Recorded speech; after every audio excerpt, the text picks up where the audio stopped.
नमस्कार विद्यार्थी मित्रांनो, नोकरीची संधी या चॅनलमध्ये मी अभिषेक आपलं सहर्ष स्वागत करत आहे। विद्यार्थी मित्रांनो, आजच्या व्हिडिओमध्ये आपण महाराष्ट्र शासनाच्या लेखा आणि कोषागार संचालनालयामध्ये कनिष्ठ लेखपाल गट क पदाच्या ज्या भरती आहेत त्याच्याविषयी माहिती पाहणार आहोत। तर याच्यामध्ये एकूण 56 पदासाठी ही भरती निघालेली आहे आणि याच्यासाठी ऑनलाईन अर्ज करण्याचा अंतिम दिनांक हा 9 फेब्रुवारी 2025 असणार आहे। तर विद्यार्थी मित्रांनो, याच्यामध्ये बघा जे पदाचं नाव आहे ते कनिष्ठ लेखापाल गट कचं जे हे पद आहे आणि याच्यासाठी एकूण 59 वॅकन्सी आहेत आणि शैक्षणिक पात्रता ही कोणत्याही शाखेतील पदवीधर म्हणजे ग्रॅज्युएट विद्यार्थी असेल तर हा ॲप्लिकेशन फॉर्म भरू शकतो। परंतु त्याच्यासाठी मराठी टायपिंगचा स्पीड हा 30 शब्द पर मिनिट असणं गरजेचं आहे। सोबत इंग्लिश टायपिंगचा स्पीड हा 40 मिनिट प्रति शब्द असणं गरजेचं आहे। ज्या विद्यार्थ्यांचं टायपिंग झालेलं आहे आणि ग्रॅज्युएशन आहे अशा विद्यार्थी मित्रांसाठी एक चांगली संधी आहे। तर याच्यामध्ये बघा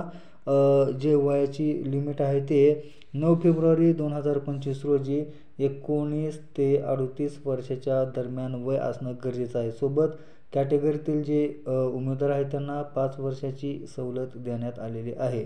तर विद्यार्थी मित्रांनो, याच्यामध्ये ॲप्लिकेशन फॉर्म भरण्यासाठी परीक्षा शुल्क आहे ते ओपन उमेदवारांसाठी या ठिकाणी 1000 रुपये परीक्षा शुल्क भरावं लागणार आहे। तर कॅटेगरीतील सर्व उमेदवारांसाठी 900 रुपये परीक्षा शुल्क भरावं लागणार आहे। आणि हा जो जॉब आहे तो नागपूर, वर्धा, भंडारा, गोंदिया, गडचिरोली आणि चंद्रपूर या जिल्ह्यामध्ये करावं लागणार आहे। हा ॲप्लिकेशन आहे तो ऑनलाईन पद्धतीने भरायचा आहे आणि याच्यासाठी जे वेतनमान असणार आहे ते सरकारच्या नियमानुसार असणार आहे। तर विद्यार्थी मित्रांनो, ज्या विद्यार्थ्यांचं ग्रॅज्युएशन झालेलं आहे आणि टायपिंग झालेलं आहे अशा विद्यार्थ्यांसाठी ही एक चांगली सुवर्ण संधी आहे। तर विद्यार्थी मित्रांनो, आजच्या व्हिडिओमध्ये एवढीच माहिती द्यायची होती।